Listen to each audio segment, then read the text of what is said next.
Dear 12th standard applied maths students, so differentiation தான் பார்த்துட்டு இருக்கோம். அதில் 10th கொஸ்டின் நம்ம பார்க்க போகிறோம். Example number 10. ஸோ எப்படி சால்வ் பண்ணணும்னு பாருங்கள். ஃபர்ஸ்ட் கொஸ்டின் எழுதிடலாம். e power y x plus 1 which is equal to 1. So இது யூவி மெத்தட்லையும் சால்வ் பண்ணலாம். That is also fine. அப்படி இல்லைன்னா டேக்கிங் லாக் ஆன் போத் சைடும் யூஸ் பண்ணலாம். Taking log on both side அது கொஞ்சம் டிஃப்ரெண்ட்டான மெத்தட், அதுவும் உங்களுக்கு டீச் பண்ண மாதிரி இருக்கும். So I am going with that method. Taking log on both சைடுன்னு போட்டுக்கோங்க. Taking log on both side இதை பேஸ் பண்ண ஒரு செப்பரேட் எக்ஸசைஸே நமக்கு இருக்குது. ஸோ அதையும் நம்ம பார்ப்போம். Taking log on both sides. So log எடுத்தால் என்னென்னா, லாகோட ப்ராப்பர்ட்டி உங்களுக்கு தெரியணும். Log of a into b which is nothing but log a plus log b, இந்த மாதிரி செப்பரேட் பண்ணி எழுதலாம். ஸோ ரெண்டு பக்கமும் லாக் எடுத்தால் என்ன ஆகும்? Log e power by x plus 1 which is equal to log 1 தெரியும். We know that log 1 is nothing but 0. So அடுத்தது பாருங்க, நான் இந்த லாகோட ப்ராப்பர்ட்டி சொன்னேன் இல்லையா, log ab equal to log a plus log b. இந்த ப்ராப்பர்ட்டி யூஸ் பண்ணால் என்ன ஆகும்? Log e power by plus log x plus 1 வரும், which is equal to log 1 is nothing but 0. So just நான் இன்னும் டிஃப்ரென்சியேஷனே ஸ்டார்ட் பண்ணல. பவர் ரூல்னு லாகில் ஒன்று இருக்குது. Log a power x is nothing but இந்த எக்ஸ் ஃப்ரண்ட்டில் வந்துடும், எக்ஸ் லாக் ஏன்னு எழுதலாம். This is a rule. So யாராக இருந்தாலும் அவங்கள ஃப்ரண்ட்டில் கொண்டுட்டு வரலாம். அது ஒரு பவர் ரூல்னு சொல்லுவாங்க. So y equal to lock E plus log x plus 1 which is equal to 0. We know that log and e or anti derivatives ரெண்டு பேருமே கேன்சல் ஆகிட்டு 1 வருவாங்க. ஸோ இங்கேயும் இவங்க ரெண்டு பேரும் கேன்சல் ஆகிட்டு 1 ஆயிடுவாங்க. ஸோ உங்களோட கொஸ்டின் இந்த மாதிரி சேஞ்ச் ஆயிடும், which is equal to 0ன்னு ஆயிடும். ஸோ இப்போ டிஃப்ரென்ஷியேட் பண்ண போகிறோம்.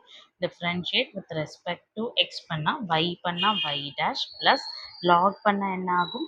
லாகோட ஃபார்முலாவை திரும்ப ரீகலெக்ட் பண்ணுறேன். Log x which is equal to 1 by x. Differentiation of log x which is equal to 1 by x. So இங்கே என்ன இருக்குன்னு பாருங்கள், லாக் எக்ஸ் ப்ளஸ் 1ன்னு இருக்குது. So which implies 1 by x plus 1.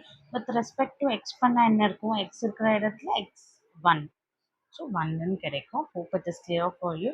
So 1 divided by x plus 1, இதுதான் உங்களுக்கு ஆன்சராக கிடைக்கும். So again வேணும்னா நம்ம சிம்பிளிஃபை பண்ணிக்கலாம், எல்சிஎம் கூட எடுத்துக்கலாம். ஸோ எல்சிஎம் எடுத்து சால்வ் பண்ணலாம். எல்சிஎம் எடுத்திங்கன்னா என்ன ஆகும்?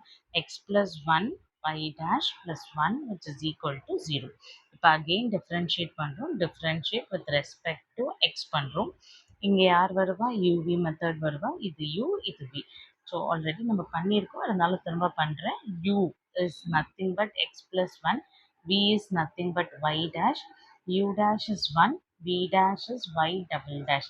டிஃப்ரென்சியேஷன் ஆஃப் யூவியோட ஃபார்முலா என்ன? uv dash plus v u dash.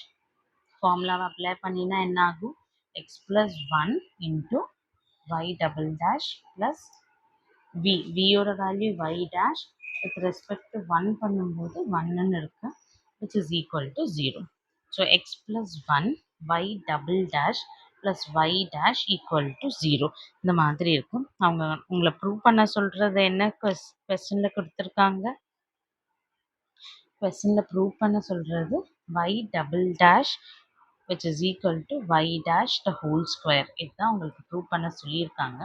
So இது நீங்கள் அப்படியே எடுத்து சப்ஸ்டிடியூட் பண்ணி ப்ரூவ் பண்ணினாலும் ஓகே. இதுலேருந்து y டபுள் டேஷ் கண்டுபிடிச்சிட்டு y டேஷ் எடுத்தாலும் ஓகே. இல்லை இங்கேயே y dash equal to -1 by x plus 1ன்னு எடுத்து அங்கே சப்ஸ்டிடியூட் பண்ணாலும் ஓகே. எப்படி பண்ணாலும் ஆன்சர் சேமாக தான் இருக்கும். your y dash is -1 by x plus 1. இங்கேருந்து y டபுள் டேஷ் எடுத்துக்கோங்க. X plus 1 y double dash which is equal to minus y dash. So y double dash எடுத்துக்கிட்டா என்ன வரும்? Minus y dash by x plus 1ன்னு வரும். So இது வரைக்கும் புரிஞ்சுதா? அப்போ y double dash which is equal to y dash என்னன்னு கண்டுபிடிச்சிருக்கோம்? -1 by x plus 1. -1 by x plus 1. Just நான் இவங்க எப்படி எழுதுறேன்னா -1 by x plus 1 into y dash ன்னு எழுதுறேன். இந்த value is nothing but y dash. So y dash into y dash is y dash square. It is nothing but இதுதான் d square y by dx square. இதுதான் dy by dx the whole square. அதுதான் நம்மள prove பண்ண சொல்லியிருக்காங்க. நம்ம prove பண்ணிட்டோம். ends proof. Hope it is clear for you. Doubts ஏதாவது இருந்தா கமெண்ட் பண்ணுங்க. Bye bye. Take care.